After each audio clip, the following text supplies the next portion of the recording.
Hi guys, fund flow ಸ್ಟೇಟ್ಮೆಂಟಲ್ಲಿ second question. So ನಿಮಗೆ ನಾನು ಆಲ್ರೆಡಿ ಕ್ವೆಶನ್ ಕಳಿಸಿದ್ದೀನಿ ವಾಟ್ಸಪ್ ಗ್ರೂಪಲ್ಲಿ. ಸೊ ಅದರ ಸೊಲ್ಯೂಷನ್ ನೋಡಿ. First statement of changes in working capital ಹಾಕೊಳ್ಳಿ. ಸೊ ಅದರಲ್ಲಿ particulars year 2008 and 9 changes in working capital, increase or decrease in working capital. So first one current assets. So current assets ಏನೇನು ಕೊಟ್ಟಿದ್ದಾನೆ check ಮಾಡಿ. ಇದರಲ್ಲಿ cash current asset, stock in trade current asset, sundry debtors current asset, bills receivable current asset and these are fixed assets. So ಇದರಲ್ಲಿ liabilities ಏನಿದೆ, capital, P&L account, 6% debentures, creditors and bills payable. So first current assets ಮಾತ್ರ entry ಮಾಡ್ಕೊಳ್ಳಿ. Cash 50,000 previous year, current year 43,000. So here 50,000 previous year, 43,000 current year. ಅದನ್ನು immediate ಆಗಿ changes in working capital ಬರ್ಕೊಳ್ಳಿ. Decrease ಆಗಿದೆ ಅಲ್ವಾ, previous ಇಯರ್ಗೆ current ಇಯರ್ಗೆ ಎಷ್ಟು ಡಿಕ್ರೀಸ್ ಆಗಿದೆ? 7,000. ಸೊ ಡಿಕ್ರೀಸ್ ಕಾಲಮಲ್ಲಿ ಬರ್ಕೊಂಡಿದ್ದೀವಿ. Next stock in trade. Stock in trade value previous year 28,000, current year 80,000. So previous year 28,000, current year 80,000. ಇಲ್ಲಿ ಏನಾಗ್ತಾ ಇದೆ? ಸ್ಟಾಕ್ ಇನ್ ಟ್ರೇಡ್ ಇನ್ಕ್ರೀಸ್ ಆಗ್ತಾ ಇದೆ. ಎಷ್ಟು ಇನ್ಕ್ರೀಸ್ ಆಗಿದೆ? ಪ್ರಿವಿಯಸ್ ಇಯರ್ಗೆ ಕರೆಂಟ್ ಇಯರ್ಗೆ 52,000 ಇನ್ಕ್ರೀಸ್ ಆಗಿದೆ. ಇನ್ಕ್ರೀಸ್ ಕಾಲಮಲ್ಲಿ 52,000. Next asset sundry debtors 1,48,000 and 1,68,000.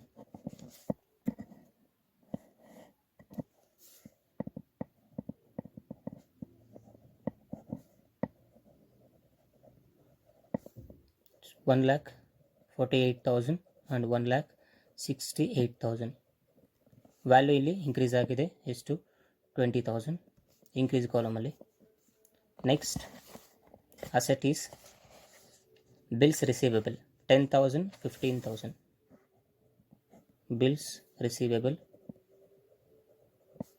10,000, it becomes 15,000 for current year. ಅಂದರೆ ಇನ್ಕ್ರೀಸ್ ಆಯಿತು. Again 5,000 in increase column. Over current assets complete ಆಯಿತು. ಆ್ಯಡ್ ಮಾಡಿ. 50 + 28 78,000, 78 + 10 88,000, 88,000 + 1,48,000, total 2,36,000. Next, total of current assets. Next, current year 43,000 + 80,000, 1,23,000, 1,23 + 15,000, 1,38,000, 1,38 + 1,68,000, 3,06,000. Over current assets completed. Next, number 2, current liabilities.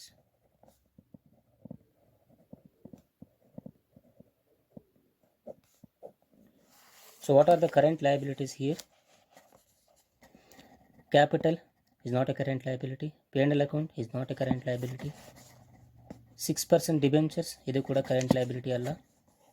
Creditors yes, one current liability. Bills payable number 2 current liability. So ಎರಡಿದೆ current liabilities. First one creditors, second one ಎರಡನೇದು bills payable. Value ಎಷ್ಟಿದೆ? 30,000, 40,000.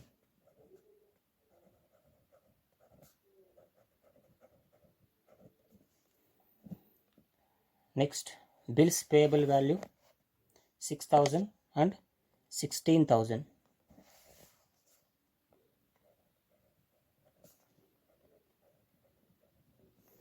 $30,000 ಇರೋದು 40,000 ಆಗಿದೆ. ಇದು current liability. Increase ಆದರೆ decrease ಕಾಲಮಲ್ಲಿ ಬರ್ಕೋಬೇಕು. So ಇಲ್ಲಿ increase ಆಗಿದೆ, decrease ಕಾಲಮಲ್ಲಿ 10,000. ಆಮೇಲೆ ಬಿಲ್ಸ್ ಪೇಯಬಲ್ ಇದು ಕೂಡ 6 ಇರೋದು 16,000 ಆಗಿದೆ, ಇನ್ಕ್ರೀಸ್ ಆಗಿದೆ, decrease ಕಾಲಮಲ್ಲಿ 10,000. Current liabilities over 30 + 6 36,000, 40 + 16 56,000 total. This is total of current liabilities. Next, working capital. Working capital is 1 minus 2. Current assets minus current liabilities. 2,36,000 minus 36,000. 3,06,000 minus 50,000. Sorry, 56,000. 2,50,000. So ಇದಾದಮೇಲೆ increase ಮತ್ತು decrease column total check ಮಾಡ್ಕೊಳ್ಳಿ ಯಾವ್ದು ಜಾಸ್ತಿ ಬರುತ್ತೆ. 52 plus 20,000 72,000. 72 plus 5,000 77,000. 77,000 increase column, ಇದು 27,000. So increase column ಜಾಸ್ತಿ ಇದೆ. Increase column total ಬರ್ಕೊಳ್ಳಿ. 77 minus 27,000 50,000. So this is increase in working capital ಅಲ್ವಾ. ಇನ್ಕ್ರೀಸ್ ಕಾಲಮ್ ಜಾಸ್ತಿ ಇರೋದ್ರಿಂದ ಬ್ಯಾಲೆನ್ಸಿಂಗ್ ಫಿಗರ್ ಡಿಕ್ರೀಸ್ ಕಾಲಮಲ್ಲಿ ಬರುತ್ತೆ, ಅದು increase in working capital.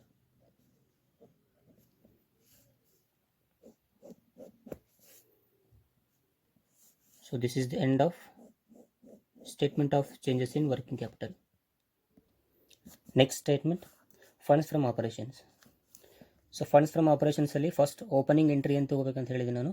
Closing profit and loss of balance, closing profit ಅಥವಾ P&L account balance. So closing P&L ಅಂತಂದರೆ current ಇಯರ್ದು profit and loss ತೊಗೋಬೇಕು. So current year ಎಷ್ಟಿದೆ ಇಲ್ಲಿ ಪ್ರಾಫಿಟ್ ಆ್ಯಂಡ್ ಲಾಸು 1,20,000, ಇದು closing ಆಗುತ್ತೆ. 1,20,000. To this add what? Non-operating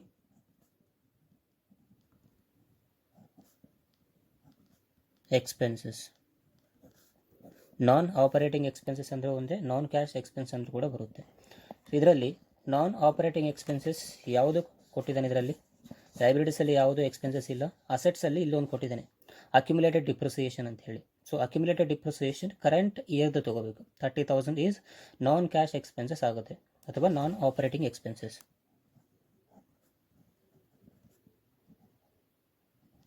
depreciation 30,000 add it.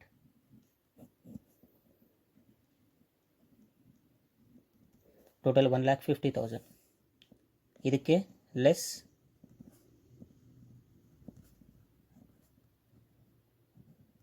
Non operating income. So there are no non operating incomes, ಅದನ್ನು nil balance ತಗೊಳ್ಳಿ. 1,50,000 as it is. At last one more entry, less opening profit value ಅಥವಾ opening P&L account. So opening ಅಂದರೆ previous year profit and loss value ತಗೊಳ್ಳಿ. ಎಷ್ಟಿದೆ previous year? 80,000 ಇದೆ. 80,000 less ಮಾಡಿ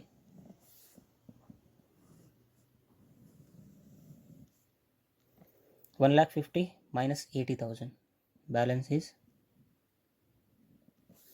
70,000. So this is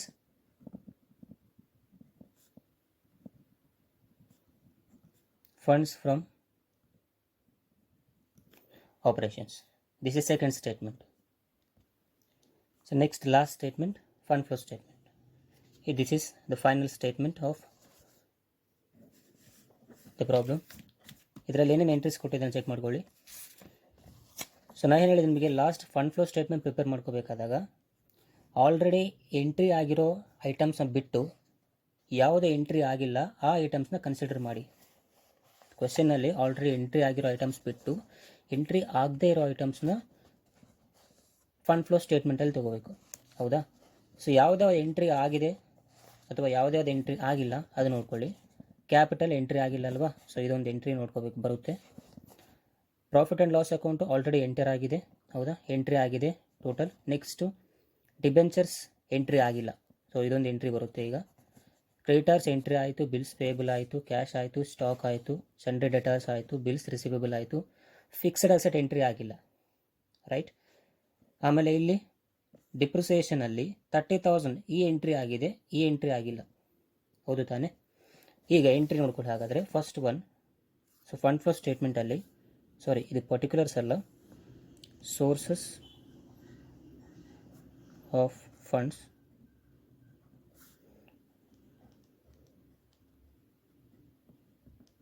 applications of funds.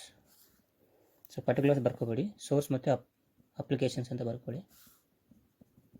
ಈಗ ನೋಡಿ, first one capital. Capital ಏನಿದೆ, previous year 2 lakh ಇದೆ, ಕರೆಂಟ್ ಇಯರ್ 2 lakh ಇದೆ. There is no changes in capital, ಹಾಗಾಗಿ ಎಂಟ್ರಿ ಬರಲ್ಲ. ಓಕೆ, ಝೀರೋ ವ್ಯಾಲ್ಯೂ ಬರುತ್ತೆ, ನಿಲ್ ವ್ಯಾಲ್ಯೂ ಬರುತ್ತೆ ಕ್ಯಾಪಿಟಲ್. ಇನ್ ಕೇಸ್ ಚೇಂಜಸ್ ಆಗಿದ್ದರೆ, ಇನ್ಕ್ರೀಸ್ ಆಗಿದ್ದರೆ ಮಾತ್ರ ಸೋರ್ಸಸಲ್ಲಿ ಬರುತ್ತೆ, ಡಿಕ್ರೀಸ್ ಆಗಿದ್ದರೆ ಅಪ್ಲಿಕೇಶನ್ಸಲ್ಲಿ ಬರುತ್ತೆ. ಸೊ ಹಾಗಾಗಿ ಕ್ಯಾಪಿಟಲ್ ಚೇಂಜ್ ಆಗಿಲ್ಲ, ಅದು ಎಂಟ್ರಿ ಬರಲ್ಲ. ಓಕೆ, ನಿಲ್ ಬ್ಯಾಲೆನ್ಸು. ಸೊ ಎಂಟ್ರಿ ತೊಗೋಬೇಡಿ, ಡೈರೆಕ್ಟಾಗಿ ಏನು ಬೇಕಾಗಿಲ್ಲ ಅದನ್ನು. Next profit and loss account ಆಯಿತು. ಈಗ 6% ಡಿವೆಂಚರ್ಸ್, ಈ ಎಂಟ್ರಿ ಆಗಿಲ್ಲ ಅಲ್ವಾ, ಈ ಎಂಟ್ರಿ ಬರುತ್ತೆ. ಪ್ರೀವಿಯಸ್ ಇಯರ್ ಎಷ್ಟಿತ್ತು ಡಿವೆಂಚರ್ಸ್, 0 ಇತ್ತು. ಕರೆಂಟ್ ಇಯರ್ ಎಷ್ಟಾಗಿದೆ, 50,000 ಆಗಿದೆ. ಅದರ ಅರ್ಥ ಏನು, ಇನ್ಕ್ರೀಸ್ ಆಗಿದೆ ಅಂತ ಅರ್ಥ. ಸೊ ಇನ್ಕ್ರೀಸ್ ಆದರೆ ಏನಂತ ಬರೀತೀರಾ, ಇಶ್ಯೂ ಆಫ್ ಡಿಬೆಂಚರ್ಸ್. ಎಷ್ಟು ಇಶ್ಯೂ ಆಗಿದೆ ಹಾಗಾದರೆ, 50,000. ಟೋಟಲ್ 50,000 ಬರಬೇಕು, ಯಾಕಂದರೆ ಪ್ರೀವಿಯಸ್ ಇಯರ್ 0 ಇತ್ತು, ಕರೆಂಟ್ ಇಯರ್ 50,000 ಆಗಿದೆ. ಇನ್ ಕೇಸ್ ಇದೇ ಅಮೌಂಟ್ ಏನಾದರೂ ಉಲ್ಟಾ ಇದ್ದರೆ, ಅಂದರೆ ಇಲ್ಲಿ 50,000 ಇದ್ದು ಇಲ್ಲಿ ನಿಲ್ ಬ್ಯಾಲೆನ್ಸ್ ಇದ್ದರೆ, ಅದು ಅಪ್ಲಿಕೇಶನ್ ಸೈಡ್ ಬರಿತಾ ಇದ್ವಿ. ಅರ್ಥ ಆಯ್ತಾ? ಅಂದರೆ ರಿಡಕ್ಷನ್ ಇನ್ ಡಿಬೆಂಚರ್ಸ್ ಅಥವಾ ರಿಡಕ್ಷನ್ ಆಫ್ ಡಿಬೆಂಚರ್ಸ್ ಅಂತ ಬರಿತಾ ಇದ್ವಿ. ನೆಕ್ಸ್ಟ್ ಲೈಬಿಲಿಟಿ ಸೈಡ್ ಆಯಿತು. ಅಸೆಟ್ ಸೈಡ್ ಬನ್ನಿ. ಅಸೆಟ್ ಸೈಡ್ ಯಾವುದಿದೆ, ಫಿಕ್ಸೆಡ್ ಅಸೆಟ್ಸ್ ತೊಗೋಬೇಕು. ಸೊ ಫಿಕ್ಸೆಡ್ ಅಸೆಟ್ಸ್ ಏನಾಗ್ತಾ ಇದೆ ನೋಡಿ, 1 lakh ಇದ್ದಿದ್ದು 20,000 ಡಿಪ್ರಿಸಿಯೇಷನ್ ತೆಗಿತಾ ಇದ್ವಿ ಅಲ್ವಾ, ಯಾವ ಇಯರಲ್ಲಿ, ಪ್ರೀವಿಯಸ್ ಇಯರಲ್ಲಿ. ಸೊ 1 lakh ಮೈನಸ್ 20,000, ಬ್ಯಾಲೆನ್ಸ್ ಎಷ್ಟು ಉಳಿಯುತ್ತೆ, 80,000 ಉಳಿಯುತ್ತೆ. That is closing value of asset, ಹೌದಲ್ವಾ? ಅಂದರೆ 2008ನಲ್ಲಿ 80,000 ಆಯಿತು. ಮಾರ್ಚ್ 31ಗೆ ಫಿಕ್ಸ್ಡ್ ವ್ಯಾಲ್ಯೂ ಎಷ್ಟಾಗುತ್ತೆ, 80,000 ಆಗುತ್ತೆ. ಮಾರ್ಚ್ 31 ಅಂದರೂ ಒಂದೇ, ಏಪ್ರಿಲ್ 1 ಅಂದರೂ ಒಂದೇ ತಾನೇ, ಹೌದಲ್ವಾ? ಸೊ ಒಂದು ಅಡ್ಜಸ್ಟ್ಮೆಂಟ್ ನೋಡ್ಕೊಳ್ಬೇಕಾದ್ರೆ ಬರೀತೀನಿ ಇಲ್ಲಿ.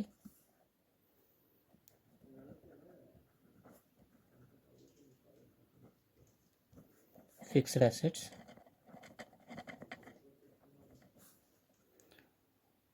ವ್ಯಾಲ್ಯೂ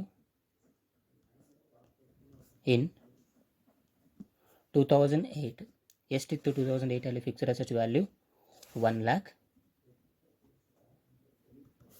ಇದರಲ್ಲಿ ಡಿಪ್ರಿಸಿಯೇಷನ್ ಮೈನಸ್ ಮಾಡಿದ್ದಾನೆ. ಎಷ್ಟಿದೆ ಡಿಪ್ರಿಸಿಯೇಷನ್, 20,000 ಡಿಪ್ರಿಸಿಯೇಷನ್ ಇದೆ, ಹೌದಾ? So closing value of depreciation ಎಷ್ಟಾಗುತ್ತೆ, closing value of fixed asset ಎಷ್ಟು, 80,000 ಆಯಿತು. ಆದರೆ ಅಂದರೆ ಈ 80,000 ಯಾವಾಗಿನ ವ್ಯಾಲ್ಯೂ, ಅದು 1/4/2009, ಹೌದು ತಾನೆ? 1/4/2009 ವ್ಯಾಲ್ಯೂ. ನೆಕ್ಸ್ಟ್ 80,000 1/4/2009ನಲ್ಲಿ ಅದರ ವ್ಯಾಲ್ಯೂ ಇತ್ತು. ಕ್ವಶನ್ನಲ್ಲಿ 2009ದು ಅಸೆಟ್ ವ್ಯಾಲ್ಯೂ ಕೊಟ್ಟಿದ್ದಾನೆ, 1,50,000. ಸೊ 1,50,000 ಯಾವ ಡೇಟಿಂದ ಇದು, 2009 31 ಡಿಸೆಂಬರ್. ಸೊ ಇಲ್ಲಿ ಡಿಸೆಂಬರ್ ತೊಗೊಂಡಿದ್ದಾನೆ ಎಂಡ್ ಡೇಟು, ಸೊ ಡಿಸೆಂಬರೇ ತೊಗೊಳ್ಳಿ. ಸೊ 1/12/2009ನಲ್ಲಿ 80,000 ಅಸೆಟ್ ವ್ಯಾಲ್ಯೂ. ಇನ್ನೂ ಒಂದು 2000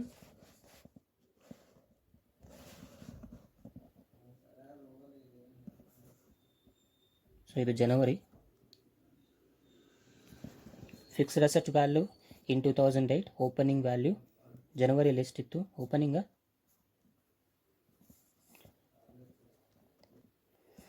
opening value 1 lakh, depreciation 20,000 and the balance is 80,000 on December 2008, ಹೌದಲ್ವಾ? ಇದು ಆ್ಯಕ್ಚುಯಲ್ ವ್ಯಾಲ್ಯೂ. ಆಮೇಲೆ 2009ನಲ್ಲಿ 1,50,000 ಆಗಿದೆ ಅಸೆಟ್ ವ್ಯಾಲ್ಯೂ. ಇದು ಯಾವ ಇಯರಲ್ಲಿ, 2009ನಲ್ಲಿ. ಅಂದರೆ 80,000 ಇದ್ದಿದ್ದು 1,50,000 ಆಗಿದರೆ ಅವನು ಅಸೆಟ್ ಪರ್ಚೇಸ್ ಮಾಡಿದಾನ, ಸೇಲ್ ಮಾಡಿದಾನ, ಫಿಕ್ಸ್ಡ್ ಅಸೆಟ್ನ ಪರ್ಚೇಸ್ ಮಾಡಿದಂತಾನೆ. 80,000 ಇರೋ ವ್ಯಾಲ್ಯೂ 1,50,000 ಆಗಿದೆ ಅಂದರೆ ಪರ್ಚೇಸ್ ಆಗಿದೆ. ಎಷ್ಟು ಪರ್ಚೇಸ್ ಆಗಿದೆ, 70,000 ರುಪೀಸ್ ಇರೋ ವ್ಯಾಲ್ಯೂನ ಪರ್ಚೇಸ್ ಮಾಡಿದ್ದಾನೆ. ಅಂದರೆ fixed asset purchased, right? So fixed asset purchase ಆಗಿದೆ. So purchase of fixed asset ಅಂದರೆ ಏನು? ಕ್ಯಾಶ್ ಬರುತ್ತಾ, ಕ್ಯಾಶ್ ಹೋಗುತ್ತಾ? Cash goes out. So asset purchase ಮಾಡಿದಾಗ ನಾವು ಕ್ಯಾಶ್ ಪೇಮೆಂಟ್ ಮಾಡ್ತೀವಿ ಅಲ್ವಾ? So cash goes out. So cash ಹೊರಗಡೆ ಹೋದಾಗ ಅಮೌಂಟ್ ನಮಗೆ ಅಪ್ಲಿಕೇಶನ್ ಸೈಡ್ ಬರ್ಕೋಬೇಕು. ಅಪ್ಲಿಕೇಶನ್ ಅಂದರೆ ಕ್ಯಾಶ್ ಗೋಸ್ ಔಟ್ ತಾನೆ. ಸೊ ಔಟ್ ಅಪ್ಲಿಕೇಶನ್ಸ್ ಆಫ್ ಫಂಡಲ್ಲಿ purchase of fixed asset.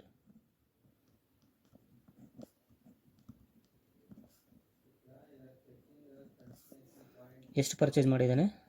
70,000 purchase ಮಾಡಿದ್ದಾನೆ, ಹೌದಲ್ವಾ? ಸೊ ಇನ್ನೊಂದು ಸಲ ಹೇಳ್ತೀನಿ ನೋಡಿ. Fixed asset value in 2008 is 1 lakh, less depreciation 20,000. 80,000 actual value ಇರಬೇಕಾಗಿತ್ತು, ಆದರೆ it's been 1,50,000. Why? Because he purchased 70,000 value of fixed asset in 2009. So ಹಾಗಾಗಿ ಅದು 1,50,000 ಆಗಿದೆ. 70,000 ರುಪೀಸ್ ವ್ಯಾಲ್ಯೂ ಇರೋ ಅಸೆಟ್ನ ಪರ್ಚೇಸ್ ಮಾಡಿದರೆ ಅವನು ಕ್ಯಾಶ್ ಪೇಮೆಂಟ್ ಮಾಡಿದ್ದಾನೆ ಅಂತ ಅರ್ಥ. ಸೊ ಕ್ಯಾಶ್ ಪೇಮೆಂಟ್ ಆಯಿತು ಅಂದರೆ that is application of fund. ಎಷ್ಟು ಪೇಮೆಂಟ್ ಮಾಡಿದ್ದಾನೆ? 70,000. ಏನಕ್ಕೆ ಪೇಮೆಂಟ್ ಮಾಡಿದ್ದಾನೆ? ಪರ್ಚೇಸ್ ಆಫ್ ಫಿಕ್ಸ್ಡ್ ಅಸೆಟ್ಗೆ ಪೇಮೆಂಟ್ ಮಾಡಿದ್ದಾನೆ. ಹಾಗಾಗಿ ಅಪ್ಲಿಕೇಶನ್ ಸೈಡ್ ಬರ್ಕೊಂಡಿದ್ದೀವಿ. ಅರ್ಥ ಆಯಿತಾ? ನೆಕ್ಸ್ಟು ಇನ್ನು ಯಾವುದೇ ಎಂಟ್ರಿ ಇಲ್ಲ. And there are 2 compulsory entries. ಒಂದು ಫಂಡ್ಸ್ ಫ್ರಮ್ ಆಪರೇಷನ್ಸ್.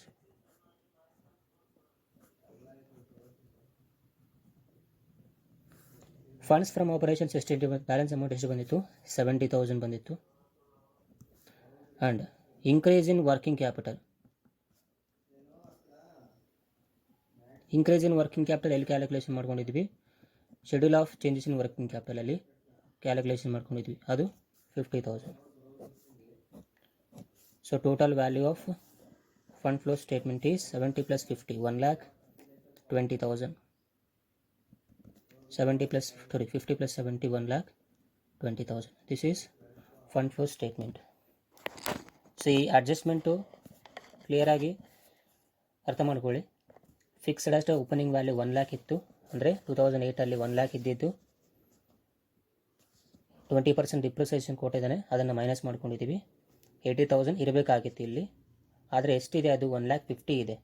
1,50,000 ಇದೆ ಅಂದರೆ 70,000 ವ್ಯಾಲ್ಯೂ ಪರ್ಚೇಸ್ ಮಾಡಿದ್ದಾನೆ. ಪರ್ಚೇಸ್ ಆಗಿದೆ ಅಂದರೆ ಅರ್ಥೇನು? ಕ್ಯಾಶ್ ಪೇಮೆಂಟ್ ಮಾಡಿದ್ದಾನೆ. ಸೊ ಕ್ಯಾಶ್ ಪೇಮೆಂಟ್ ಅಂದರೆ that is application of funds.